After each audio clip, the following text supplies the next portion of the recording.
uruganda rukora ikinyobwa cya B1 Gin rwarahagaritswe kubera amanyanga.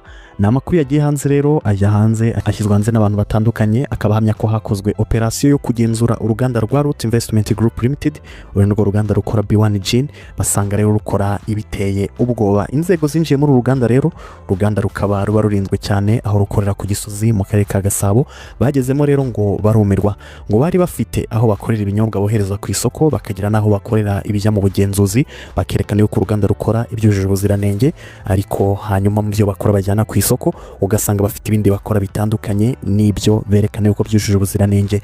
Mbega ubwo mu kwirinda yuko wenda bibatwara amafaranga menshi mu gukora ibyo binyobwa bya B1 Gin, bagiraga aho bakorera ibitujuje ubuziranenge, ariko ahantu ni ahantu haba hihishe cyane, mbega binasaba yuko kugerayo uba wiherewe uburenganzira. Rero inzego zarinjiye zigerayo, zibona ibyo bavuga yuko bakora bitandukanye n'ibyo bakorera mu ruganda, bakagira n'ahandi rwose hujuje ubuziranenge bakorera ibyo bajyana mu buziranenge n'ibyo berekana yuko bakora.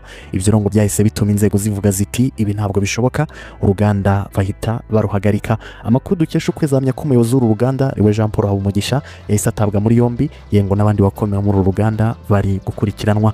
Uruganda rwa rumaze iminsi ruri kwamamaza cyane iki kinyobwa cya B1 Gin, abantu bakavuga yuko ari cyo kinyobwa gitanga ubuzima bwiza, rero bakagenda bakoresha ibyamamare batandukanye bakerekana ko ari cyo kinyobwa gitanga ubuzima. Iyi B1 Gin rero ikaba ari ikinyobwa gitanga imbaraga, kikaba kirimo rukoro ku kigero cya 42%. Mu kwamamaza rero iki kinyobwa hari harimo ibyamamare batandukanye, barimo umuhanzi Kidumu, ya ambasaderi w'iki kinyobwa muri Afurika y'Uburasirazuba, buri kauna buri nguni barimo n'abandi benshi, kandi bagendaga banamamaza mu birori bitandukanye, mu myidagaduro no muri Premier League Rwanda bayiteraga inkunga. Gusa kwamamaza iki kinyobwa si ikibazo, kubera yuko n'ubundi bari bafite ibyangombwa bemerera gukora bahabwa n'inzego nka FDA, kuko ari bagenzura ibinyobwa n'ibiribwa. Ubwo rero ariko kuba bakora ibitandukanye n'ibyo bemereye gukora, ajya bari amanyanga atarenganyirizwa uwabamamarije.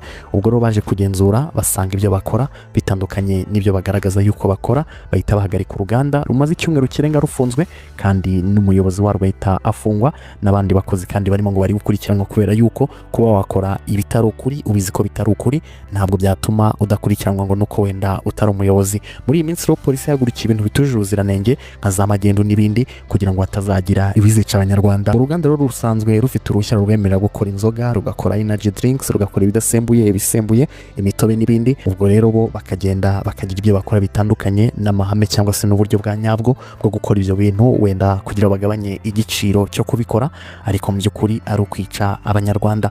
Iyo operasiyo yo gutahura rero abakora B1 Gin yaje kurikira operasiyo Usalama, aho hafunzwe inganda enye na farumasi 8 byakoraga mu buryo bunyuranyije n'amategeko.